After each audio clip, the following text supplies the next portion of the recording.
네, 오늘 에레미야서 4장입니다. 1절부터 10절까지 같이 읽겠습니다. 큰 목소리로 같이 읽습니다. 시작. 여호와께서 이르시되 이스라엘아 내가 돌아오려거든 내게로 돌아오라. 내가 만일 나의 목전에서 가정한 것을 버리고 내가 흔들리지 아니하며 진실과 정의와 공의로 여호와의 삶을 두고 맹세하면 나라들이 나로 말미암아 스스로 복을 빌며 나로 말미암아 자랑하리라. 여호와께서 유다와 예루살렘 사람에게 이와 같이 이르노라. 너희 묵은 땅을 갈고 가시덤불에 파종하지 말라. 유다인과 예루살렘 주민들아 너희는 스스로 할례를 행하여 너희 마음 가죽을 베고 나 여호와께 속하라. 그리하지 아니하면 너희 악행으로 말미암아 나의 분노가 불같이 일어나 사르리니 그것을 끌 자가 없으리라. 너희는 유다에 선포하며 예루살렘에 공포하여 이르기를 이 땅에서 나팔을 불라 하며 또 크게 외쳐 이르기를 너희는 모이라. 우리가 견고한 성으로 들어가자 하고 시온을 향하여 깃발을 세우라. 도피하라. 지체하지 말라. 내가 북방에서 재난과 큰 멸망을 가져오리라.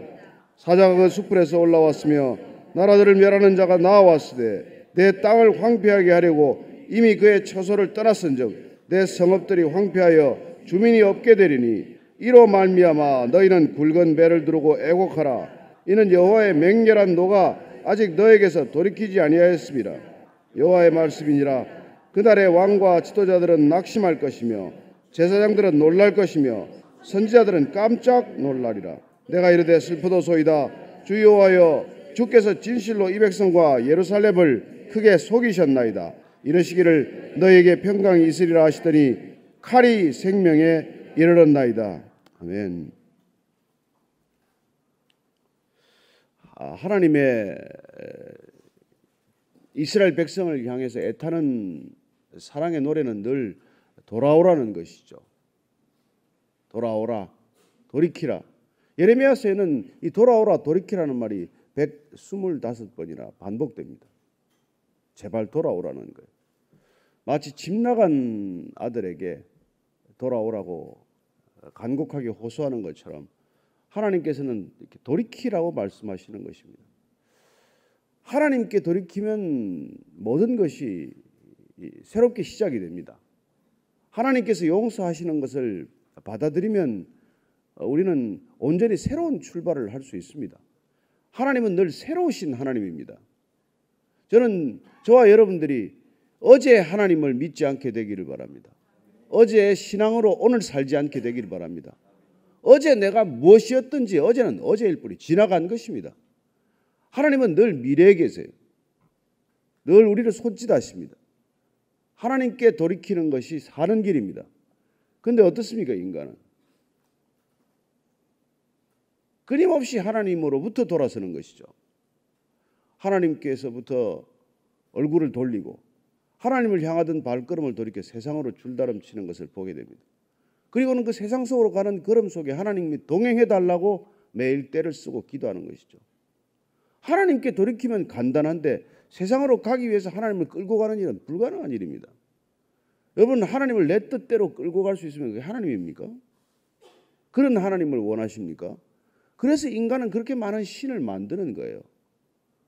강을 건널 때 위험하면 강신을 만드는 것이고, 바다를 건널 때 바다가 위험하면 바다 신을 만드는 것이고, 산에 안전하게 올라가려면 산의 신을 만드는 것이고, 동네 나무마다 성황당마다 무슨 돌을 쌓든 뭐를 쌓든, 그렇게 인간이 자기가 가는 길에 안전을 이렇게 발버둥 치면서 구하기 때문에 이 세상에 신이 그렇게 많은 거예요. 모든 건 신입니다. 불안하면 신을 만들어요. 그냥 대단한 사람 같으면 다 신적인 신성을 부여합니다.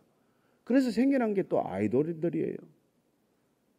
여러분, 하나님께 돌이키면 단 한 번으로 끝날 일을 하나님께로부터 멀어지는 인생이 추구하는 길은 수많은 갈래길을 만들어 놓고 그 길로 오라고 하나님 때를 쓰는 것이죠. 그래서 하나님께서 오늘도 또 이렇게 말씀하시는 것입니다. 4장 1절 2절입니다. 시작. 여호와께서 이르시되 이스라엘아 내가 돌아오려거든 내게로 돌아오라. 내가 만일 나의 목전에서 가정한 것을 버리고 내가 흔들리지 아니하며 진실과 정의와 공의로 여호와의 길을 두고 맹세하면 나라들이 나로 말미암아 스스로 복을 빌면 나로 말미암아 자랑하리라. 하나님께로 돌이키는 것은 여러분 하나님의 기준, 대로 사는 것이고 하나님의 기준이란 뭡니까? 진실과 정의와 공의라고 되어 있습니다. 영어 성경을 여러분들이 한번 찾아보면 truth, justice, righteousness 우리가 이 시대가 많이 쓰는 단어예요. 하나님을 떠나서도 이 얘기를 그냥 목청껏 부르짖는 세상입니다. 그러나 진실이 어디 있습니까? 인간 속에 무슨 진실이 있습니까? 만물보다 부패되고 만물도가 헛된 것이 인간의 마음이요 인간의 갈증들인데 거기 무슨 진실이 있습니까? 정의, 인간과의 관계 사실 정의롭습니까? 늘 힘이 정의죠. 늘 강한 자가 정의의 편에 서 있는 것이죠. 그렇습니다. 권력을 쥐면 권력이 기준이 되어서 과거 전체를 부정하는 일들이 뭐 되풀이되는 일들 아닙니까? 꼭 뭐 이 정부만 하는 일입니까? 권력은 그런 속성을 가지고 있어요. 권력이 기준입니다. 공의가 어디 있습니까? 공의가. 여러분 공의는 하나님께 있는 거예요. 선과 악을 분별할 수 있는 분은 오직 하나님 한 분이십니다. 그래서 하나님을 두고 그런 우리가 이런 삶을 살아낼 때 진실과 공의와 정의라고 하는 하나님의 기준을 우리가 온전히 받아들이고 하나님 안에서 우리가 모든 것들을 결정하고 판단하고 살아갈 때 그때 뭐 스스로 복을 빌며 나로 말미암아 자랑하리라. 그렇습니다. 하나님께 자랑이 있고 하나님께 복이 있는 것이죠. 하나님을 떠난 복을 인간은 줄고 추구하지만은 하나님을 떠난 복은 복이 아니에요. 복처럼 보일 뿐이죠. 그래서 인간은 가짜 복을 그렇게 좋아하는 것입니다. 그건 복이 아니에요. 화근이에요. 화근. 하나님을 떠나서 얻는 여러분 돈이 복입니까? 뭐 힘이 복입니까? 무슨 뭐 인기가 복입니까? 그건 사람을 다 중독시키는 거 아닙니까? 그걸 복이라고 생각하는 것 자체가 서글픈 일이죠. 자, 그래서 하나님께서는 지금 이렇게 계속해서 말씀하십니다. 3절 4절입니다. 시작. 여호와께서 유다와 예루살렘 사람에게 이와 같이 이르노라.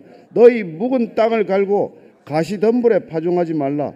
유다인과 예루살렘 주민들아 너희는 스스로 할례를 행하여 너희 마음 가죽을 베고 나 여호와께 속하라. 그리하지 아니하면 너희 악행으로 말미암아 나의 분노가 불같이 일어나 사르리니 그것을 끌 자가 없으리라. 예루살렘 향해서 지금 하나님께서는 애타게 말씀하십니다. 너희 묵은 땅을 갈아엎어라. 이제는 제발 돌덩이처럼 굳어진 그 내 마음, 내 욕망으로 가득 찬 마음, 내 정욕과 탐욕으로 딱딱하게 굳어버린 그 땅을 그냥 갈아엎으라는 거예요. 갈아엎으라. 그리고 제발 가시덤불에 파종하지 말라. 가시덤불에 예수님께서 다 이 씨 뿌리는 자의 비유가 그냥 나왔습니까? 이런 구약적 표현에서 나온 것이죠. 가시덤불에 씨가 떨어지면 어떻게 되는지, 길가밭, 돌짝밭, 딸감밭에 떨어지면 어떻게 됩니까? 그렇습니다. 이 가시덤불이란 염려나 내 이익을 위해서 끊임없이 갈등하는 그 마음밭에 무슨 하나님 말씀이 뿌리를 내리겠냐는 것이죠. 그러니 그런 데서 파종을 해서는 안 된다. 마음을 갈아엎어라. 근데 우리는 돌짝밭 같은 그 마음에 하나님의 축복을 달라고 그렇게 그냥 목을 메고 애를 쓰는 것이죠. 그래서 하나님께서 뭐라 그럽니까? 제발 너희는 할례를 행해서 너희 마음 가죽을 베라. 그들은 난지 8일 만에 다 할례를 받은 백성들입니다. 그렇습니다. 이스라엘 백성들은 그 할례를 자기들의 정체성으로 삼았습니다. 할례를 받았으면 유대인이요, 할례를 받지 않았으면 이방인이라고 얘기했던 사람들입니다. 그렇게 몸에다가 가죽 포피 잠깐 자르는 걸 그걸 하나님 백성의 정체성으로 삼지 말고 너희들은 이제는 마음 가죽을 베라. 가장 이스라엘 백성들이 알아듣기 쉽게 말하는 거예요. 네가 유대인 하나님의 백성이 되고 싶으냐? 네가 하나님 백성의 정체성을 찾고 싶으냐? 그러면 그 몸에 할례 받은 정도가 아니라 마음 가죽에 할례를 받으라.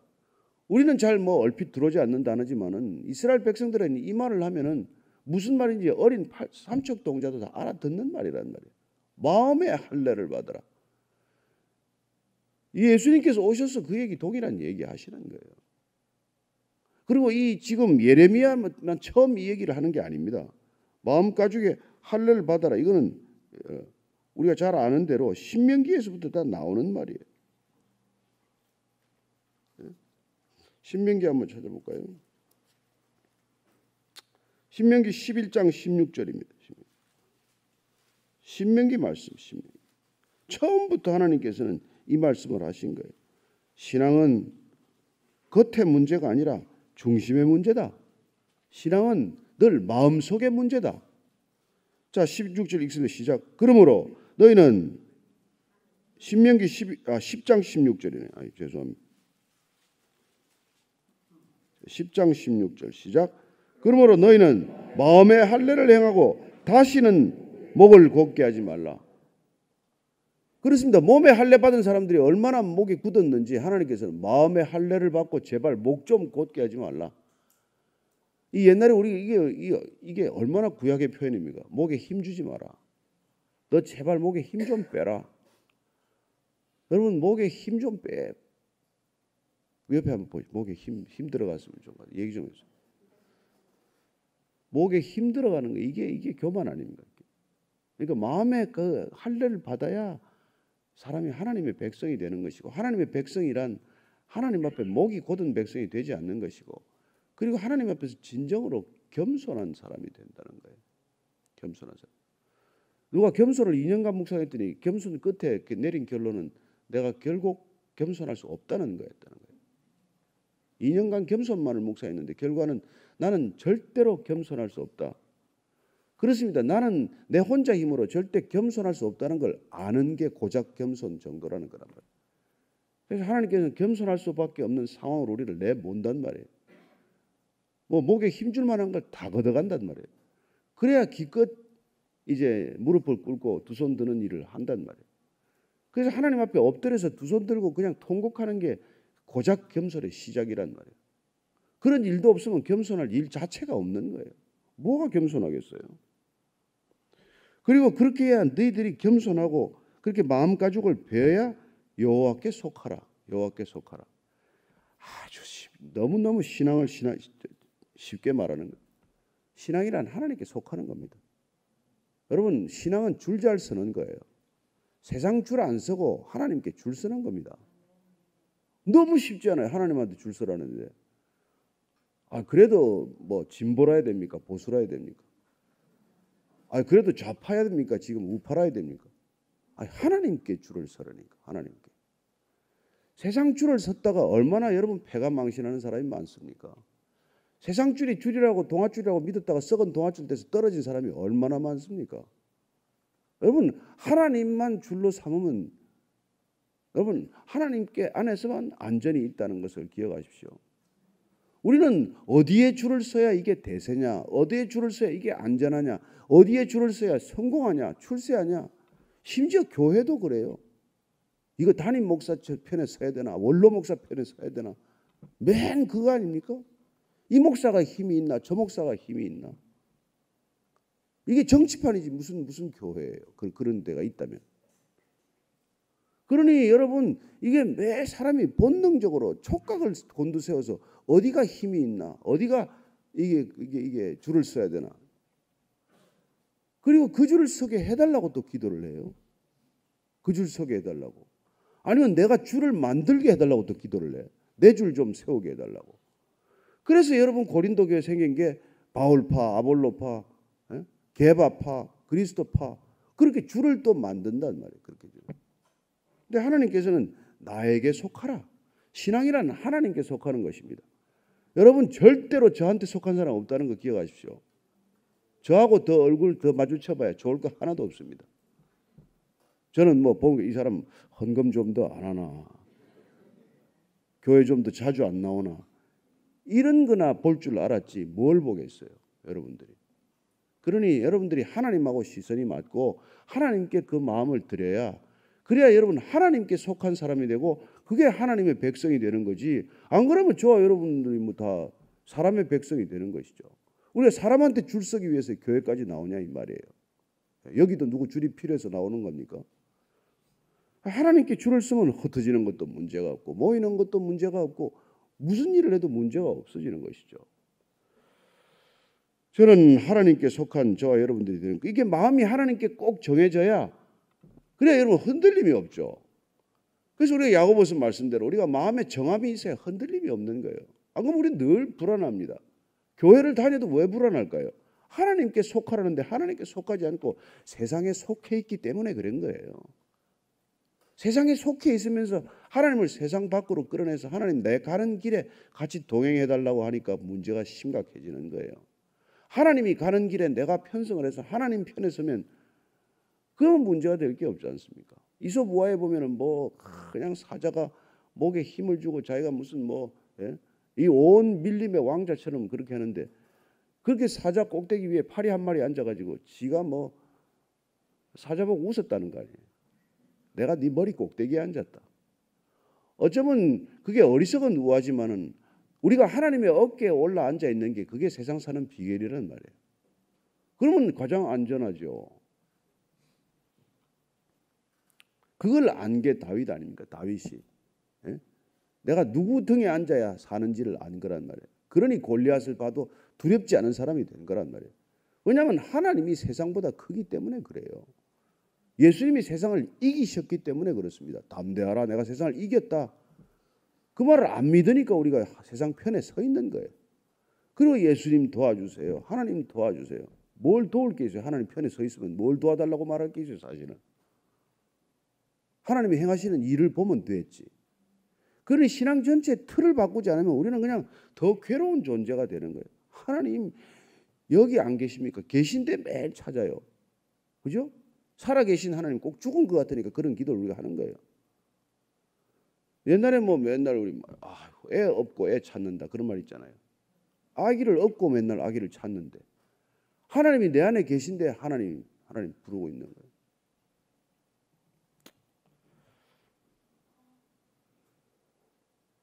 여호와께 속하라. 하나님께 속하면 끝나는 일입니다.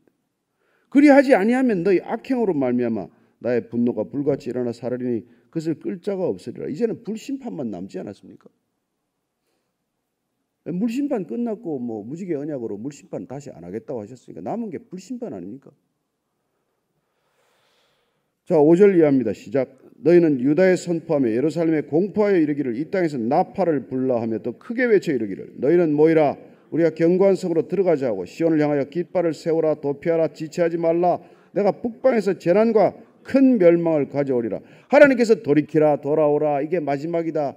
이제 3번 센다. 그러고는 셋, 둘, 반의 반 이러고 있는 거예요.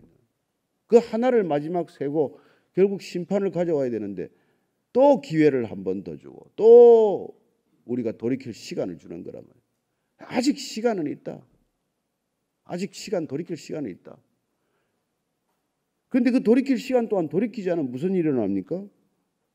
나팔을 불라 외쳐 이르기를 모이라 우리가 견고한 성으로 들어와. 여러분 전쟁이 나면 성 밖에 있는 사람 제일 먼저 죽었습니다. 그러니까 쇼파르라 나팔을 불어야 성 밖에 있는 사람들이 성 안으로 들어와야 된단 말이에요. 성 안으로 들어와야 된다. 어떻게 보면 성 안으로 들어오는 이 그림 언어를 통해서 하나님께서는 하나님 안으로 돌이키는 하나님 백성들의 행위를 원하는 것이죠. 그 행렬이 하나님께로 들어오는 것을 마치 성 밖에서 살기 위해 성 안으로 들어오는 것처럼 전쟁 준비란 그런 것입니다. 성 밖에 있다가 성 안으로 들어와야 되는 것이죠. 그리고 시온을 향하여 깃발을 세우라 도피하라 지체하지 말라 내가 북방에서 재난과 큰 멸망을 가져오리라. 요새 하는 얘기 같아요. 북방에서 재난과 큰 멸망을 가져오리라. 저는 참 그 김정은이도 안 됐어요. 그 나이에 참 힘들 거예요. 근데 여러분 누구 때문에 고생하시는지 아십니까? 우리 때문에 고생하는 거예요. 우리가 돌이키지 않으면 끝내 북방에서부터 재앙을 가져올 것이다. 사자가 그 수풀에서 올라왔으며 나라들을 멸하는 자가 나왔을 때 내 땅을 황폐하게 하려고 이미 그의 처소를 떠났은즉 내 성읍들이 황폐하여 주민이 없게 되리니 이로 말미암아 너희는 굵은 배를 두르고 애곡하라. 이는 여호와의 맹렬한 노가 아직 너에게서 돌이키지 아니하였습니다. 그렇습니다. 우리가 온전히 돌이키지 않는 이상 하나님께서는 인생 막대기와 사람 채찍을 들어서 늘 준비를 하고 계신 거예요. 그렇습니다. 이제 채찍을 들었다 놨다 하고 있는 거 아니에요. 이래도 정말 안 돌이킬래? 그래도 안 돌이킵니다. 인간이 얼마나 고집스러운지. 돌이키라 해도. 그래 정작 그런 재앙이 닥치면 어떻습니까? 9절입니다. 시작. 여호와의 말씀이니라. 그날에 왕과 지도자들은 낙심할 것이며 제사장들은 놀랄 것이며 선지자들은 깜짝 놀라리라. 맨날 평강이다, 평안이 있을 것이다. 그렇게만 하다가 의와 진실함과 공의는 다 버리고, 그리고는 타락과 부패를 일삼다가, 그리고는 입으로만 평화를 외치다가, 그리고 막상 전쟁이 나면 이런 꼴이 난다는 거예요. 이런 꼴이 난다는 거예요.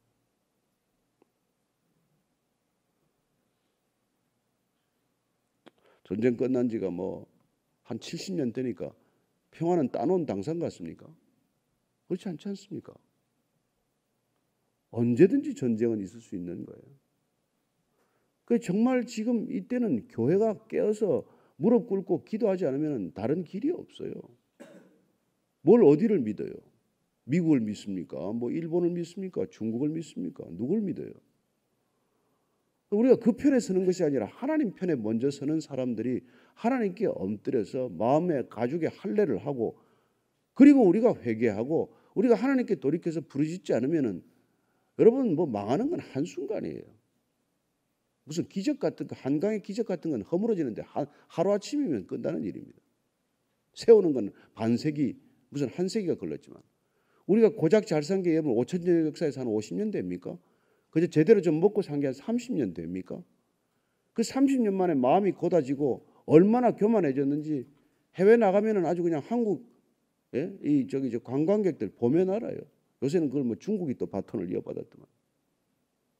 이런 백성들을 보고 돌이키라고 이렇게 얘기를 하고 이러는데 맨 거짓 선지자들이 번영만을 얘기하고 축복만을 얘기하고, 그리고 교회 자체가 의와 진실과 공의에서 벗어나 있고, 가장 하나님의 기준을 살아내야 될 교회가 그리스도인들이, 크리스찬들이 뭐가 더 의롭습니까? 뭐가 더 진실합니까? 여러분, 원래 악한 사람들이 악한 행동하는 건 진실한 거예요. 그렇지 않습니까? 나쁜 사람이 나쁜 행동을 하는 건 진실한 거예요. 나쁜 인간이 옳은 채 하는 게 이게 문제지. 늘 신앙은 거기서부터 문제가 되는 거예요. 그리고 원래 나쁜 사람이 나쁜 소리하고 나쁜 일하고 욕하는 건 아무 문제가 될 게 없어요. 그건 솔직하게 사는 겁니다. 진실되게 사는 거예요. 속에는 미움과 시기와 질투와 분노를 늘 담고 살면서 겉으로는 그렇지 않은 채 하는 게 더 훨씬 못된 거란 말이에요. 하나님 볼 때 그게 훨씬 나빠요. 그래서 종교인들을 그렇게 나무란 거란 말이에요. 그리고 종교를 가르치는 선생들을 더 나무란 거 아닙니까? 너희는 선생이 되려고 하지 말아라. 그런데 예레미야가 이렇게 하소연을 합니다. 10절입니다. 시작. 내가 이르되 슬프도소이다. 주 여호와여, 주께서 진실로 이 백성과 예루살렘을 크게 속이셨나이다. 이르시기를 너희에게 평강이 있으리라 하시더니 칼이 생명에 이르렀나이다. 하나님한테 이런 반어적 질문, 항변 아닌 항변을 하는 것이죠. 하나님께서 이런 이 백성과 예루살렘을 왜 속이십니까? 하나님을 이게 말이 되는 질문입니까? 하나님을 따르고 이런 얘기를 해야죠. 하나님을 돌이키고 하나님께로 돌이키고 이런 항변을 해야지. 하나님께로부터 멀리 벗어난 백성들에게 이런 얘기를 하면 뭘 하겠습니까? 저는 남은 자 7,000명을 믿습니다. 엘리야가 결국 그 갈멜산에서 이렇게 말하지 않습니까? 열왕기상 18장 21절 읽어드리겠습니다. 엘리야가 모든 백성에 가까이 나아가 이르되 너희가 어느 때까지 둘 사이에서 머뭇머뭇하려느냐? 여호와가 만일 하나님이면 그를 따르고 바알이 만일 하나님이면 그를 따를지니라 하니 백성이 말 한마디도 대답하지 아니하는지라. 세상이 그렇게 좋으면 세상을 따르든지 하나님을 따르면서 세상에 그렇게 곁눈질 너무 하지 말든지 태도를 정하라는 거예요. 신앙은 태도를 정하는 일입니다. 신앙은 확실히 줄을 서는 편이에요. 나는 하나님의 줄 서겠습니다. 하나님 편에 속하겠습니다. 하나님께 속한 자로 살겠습니다. 그게 우리 신앙의 전부 아닙니까? 뭐 복잡할 게 뭐 있습니까? 그래서 요엘 선지자가 이렇게 애를 태우면서 얘기하는 거예요. 2장 13절. 너희는 옷을 찢지 말고 마음을 찢고 너희 하나님 여호와께로 돌아올지어다. 그는 은혜로우시며 자비로우시며 노하기를 더디하시며 인애가 크시사 뜻을 돌이켜 재앙을 내리지 아니하시리라. 그렇습니다. 마음을 찢고 정말 우리가 진실과 정의와 공의를 살아내면 하나님이 뭐 북방을 들어서 멸망시킬 일이 뭐가 있겠습니까? 그러나 그 많은 선지자들을 보내서 하나님께서 돌이키라고 했지만 결국 북이스라엘이 망하는 것을 보고도 722년 BC 722년에 망하는 걸 목격하고도 그리고 남유다는 돌이키지 않다가 587년에 결국 망하고 말지 않습니까? 하나님께서 그냥 망하게 한 게 아니라 정말 끝까지 주님께서는 돌아오라고 말씀하신 것이죠. 그래서 하나님께서 에스겔 선지자를 통해서나 다 우리에게 제발 마음에 할례 받을 수 있는 그런 우리에게 은혜를 주시겠다고 약속하신 거예요. 그래서 너희 굳은 마음을 제하고 내가 부드러운 마음을 줄 것이다. 그리하여 이제 그 부드러운 마음, 옥토밭이 되면 말씀의 씨앗이 떨어질 때 그 말씀이 열매 맺는 말씀이 될 것이고 우리의 가정이나 공동체도 열매 맺는 공동체가 될 것이라고 말합니다. 올해 저희들이 흩어져 무별 예배를 드리면서 열매 맺는 공동체라는 그런 큰 주제를 가지고 사랑을 4번 또 이번 5월 달에는 기쁨을 4번 이렇게 지금 주일 말씀을 여러분과 나누고 있지만은 여러분 우리의 마음이 이렇게 옥토밭이 바뀌어야지 않으면은 무슨 신앙이 소용이 있습니까? 내가 세례받은 게 무슨 소용이며 내가 무슨 교회 10년 다닌 게 무슨 소용이며 내가 무슨 장로 목사가 무슨 소용이 있냔 말이에요. 그것 가지고 절대로 하나님 앞에 설 수가 없습니다. 정말 우리가 마음 가죽을 베었느냐? 날마다 통회하고 하나님께로 날마다 돌이키냐? 내가 날마다 주님 앞에 발을 내놓고 발을 씻어달라고 하느냐? 그게 우리의 신앙을 결정할 뿐이죠. 저는 여러분들이 교회 다닌다고 안심하지 않게 되길 바랍니다. 교회 다니는 사람 95%가 천국 못 간다는 게 빌리 그레함 목사님의 진단입니다. 섬찟한 말입니다. 나는 한국에 5%도 더 안 된다고 믿습니다. 우리가 한 가지 이 몸부림을 치는 까닭은 주님 앞에 서기 위함이요. 정말 하나님 나라가 이 땅 가운데 임하는 통로가 되기 위함인데 여러분 교회 다닌다고 안심하지 말라는 것입니다. 우리가 이 틀을 깨고라도 주님께 나아가기를 지금 갈망하는 까닭은 여러분들이 교회 다니는 걸 안심하게 생각하기 때문에 그 고작 헌금 좀 하고 주일 성수하는 게 대단한 것처럼 여기기 때문에 그걸 깨자는 거예요. 날마다 마음 가죽을 베고 주님 앞으로 돌이키지 않으면은 여러분 교회 다니는 건 가증스러울 뿐이에요. 더 교활할 뿐입니다. 악한 사람처럼 정직하게나 삽시다. 우리가 마음에 있는 대로 얘기하고 솔직하게 얘기해주고 여러분 사랑하면 하나님 이렇게 분노하는 거예요. 우리는 사랑하지 않기 때문에 세상에 분노도 할 줄 몰라요. 이 세상이 이렇게 이 지경에 이르는데도 무슨 분노가 있어요. 우리는 평안하다. 교회 오면 평안하다. 믿음의 형제 자매들하고 있으면 너무 평안하고 좋다. 주일마다 모이는 게 너무 좋다. 우리만의 천국으로 충분하다. 아니요. 하나님은 우리들만의 천국을 준비하는 분이 아닙니다. 온 땅을 하나님 나라로 바꾸기 위해서 우리를 먼저 잠시 불렀을 뿐이에요. 예레미야가 피를 토하듯 이렇게 설교하는 까닭은 여러분 이런 얘기하면 지금 누가 좋아하겠습니까? 저 같은 설교는 들으면 다시 부르지도 않아요. 한번 근데 여러분들이니까 매일 듣고 앉아 있는데 그래서 뭐 자주 못 보더라도 서운하게 생각하지 마시고 저는 좋네요. 여러분 오랜만에 보니까 너무 좋네요. 여러분들 얼굴이 날마다 주님 안에서 평강을 누리게 되기를 바랍니다. 그러나 평강을 잃어버린 이 세상을 향해서 우리가 해야 할 바를 놓치면은 하나님께서는 잠잠치 않으시다는 것입니다. 오늘 기도할 때 하나님 정말 저희들이 마음 가죽을 베게 하여 주옵소서. 내가 세례교인이다. 나는 하나님 오랜 교인입니다. 아니다. 묵은 땅을 갈아엎어라. 그리고 정말 진실로 눈물을 흘리고 통에 자복하라. 그리고 하나님을 향하여 전심으로 돌이켜라. 돌이킨 채 하지 말아라. 이런 주님의 명령에 저희들 마음을 찢고 다시 한번 주 앞에 회개함으로 나아가겠습니다. 하나님 아버지, 입만 열면 하나님을 말하지만은 주님, 제가 죄인입니다. 우리 옥하는 목사님이 제가 죽일 놈입니다. 제가 죄인입니다. 모든 성도들 앞에서 고백했듯이 오늘 이 시대 목회자들이 정말 성도들 앞에서 저희들이 죽일 죄인입니다. 고백할 수 있는 정직함이 있게 하여 주옵소서. 진실함이 있게 하여 주옵소서. 주님 앞에 솔직하게 통해 자복하는 그런 영성이 있게 하여 주옵소서. 늘 된 채하고 늘 거룩한 채하고 경건의 능력은 전혀 없으면서 경건의 모양만 가득한 이 시대 교회가 주님 앞에 엎드려 깨어지기를 원합니다. 주님, 부서지기를 원합니다. 가루가 되기를 원합니다.